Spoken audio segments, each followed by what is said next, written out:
후보자님, 네. 제가 지금부터 질의 드릴 내용은 현재 계류되어 있는 사건도 없고 관련된 사건도 없고 또 과거에 오히려 전례가 있는 것에 대한 내용이니까 지금까지의 태도와는 좀 다르게 좀 더 명확한 입장을 밝혀주시면 매우 감사하겠다는 말씀 먼저 드립니다. 유념하겠습니다.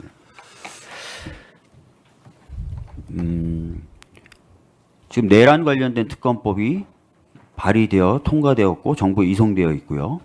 또 소위 저희들이 김건희 특검이라고 얘기하는 것도 발의되어 통과되어 정부에 이송되어 있습니다. 이 부분에 대해서 저희들이 조속한 공포를 주장하고 있는데 일각에서는 위헌성이 있다 이런 주장을 하기도 합니다. 그래서 관련된 질의를 좀 드릴 텐데요. 제가 아까 말씀드렸던 전례는 뭐냐면 박근혜 정부의 최순실 등 민간인에 의한 국정농단 의혹 사건 규명을 위한 특별검사의 임명 등에 관한 법률 제3조 제2항 등에 대한 위헌 소원이 이미 제기된 바가 있고요. 거기에 대해서 2017 헌바 196으로 2019년 2월 28일 날 헌재가 결정을 이미 전원합의부에서 내린 바가 있습니다. 전례는 있고 아까 말씀드렸던 대로 현재 그 두 법에 대한 관련 사건은 현재 계류되어 있지 않습니다. 자, 이 2017 헌바 196 사건에서 청구인인 최순실은 관련된 특검법이 위헌이라고 주장하면서 이렇게 주장합니다. 이 법에 따른 특검 후보 추천 권한을 새누리당이라든지 정의당이라든지 무소속 의원 등은 참여하지 못한다. 그래서 두 야당, 국민의당과 우리 민주당 이 두 야당의 특검일 뿐 국민의 특검이라고 볼 수 없다. 그래서 위헌이다. 이렇게 얘기를 하고요. 특히 이렇게 두 야당에 많이 특검 후보를 추천했을 때는 최근 정치 상황에 대해서 특정한 이해관계를 가진 사람들만이 추천한 후보가 이제 특검이 되기 때문에 문제가 된다라는 취지로 주장을 했습니다. 여기에 대해서 헌재가 조목조목 따지는데요. 먼저 이 법이 제정된 경과에 대해서 헌재가 판단을 합니다. 뭐라고 판단하냐면 박 전 대통령이 국민에게 사과했다. 그리고 수사에 적극 협조하고 그 결과에 따라 자신도 책임을 지겠다는 취지의 대국민 담화를 발표했다. 또 측근들인 대통령실 관련자들이 이미 구속됐다. 이 과정에서 박 전 대통령도 수사 대상으로 떠올랐다. 이런 과정 때문에 이 특검법이 제정됐다라고 얘기를 합니다. 현재 상황하고 제가 봤을 때 매우 비슷합니다. 윤석열 대통령 대국민 사과했고요. 수사 결과에 대해서 자기는 책임지겠다, 회피하지 않겠다라고 얘기했고 이미 국방부 장관 등 측근 등은 구속되어 있습니다. 그리고 본인도 현재 관련자들의 구속영장 등에 보면 내란 수개로 적시되어 있는 상황입니다. 수사 대상으로 떠올랐다는 것이죠. 소환 통보 계속 받고 있습니다. 어떻습니까? 지금 현재 상황하고 이 판결에 적시되어 있는 상황하고 유사하다고 보여지십니까? 그런 면도 있는 것 같습니다. 네, 좋습니다. 자, 이 사건에서 헌재는 또 이렇게 얘기합니다.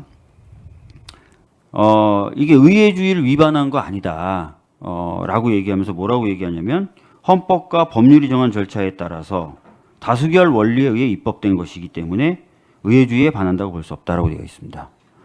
어떤 법이 통과될 때 꼭 여야가 합의로 통과시켜야만 국회가 의회주의 원칙을 지키면서 법을 통과시킨 겁니까?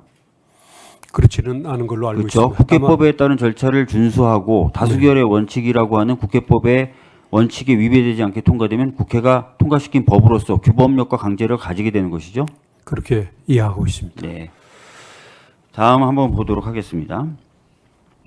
특검 후보 추천 관련돼서 여당이 배제된 부분에 대해서 뭐라고 오히려 헌재는 얘기하냐면 이 사건 법률의 특수성은 현직 대통령이 의혹의 핵심으로 떠올랐다는 데 있다.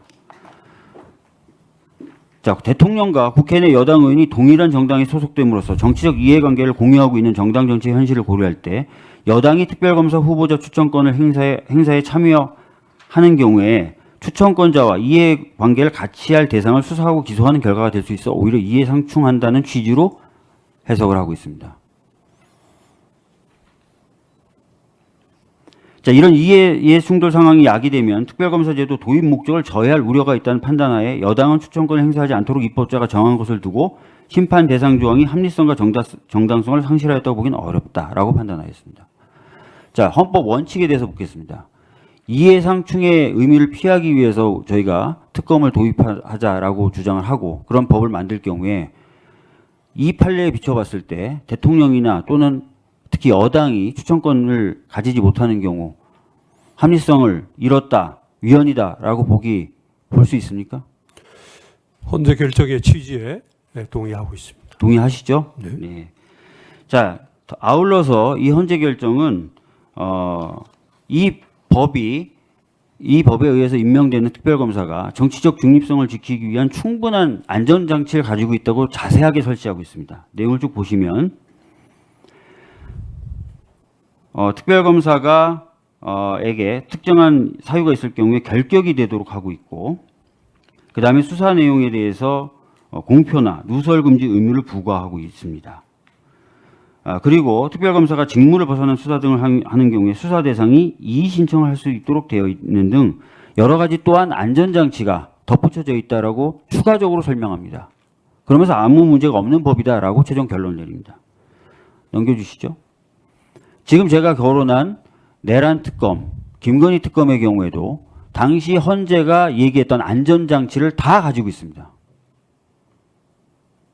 자, 아까 말씀하셨던 것처럼 이 헌재의 취지는 대통령이 의혹의 핵심일 때 대통령과 이해관계를 같이 하는 여당이 후보를 추천하지 못하도록 하는 것 합헌이다라고 얘기했고, 아울러 추가적인 안전장치가 법에 마련되어 있기 때문에 더욱 문제가 없다고 했는데 그 추가 안전장치에 대해서 이 두 법도 모두 다 갖추고 있습니다.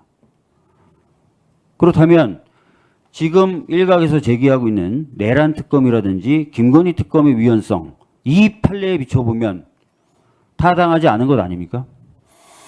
현재 이 사건 계류되어 있지 않습니다.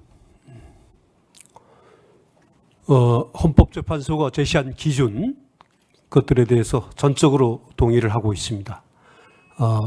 또 사건화된다면 그와 같은 기준에 따라서 판단을 할 수 있을 거로 생각을 하고 있습니다.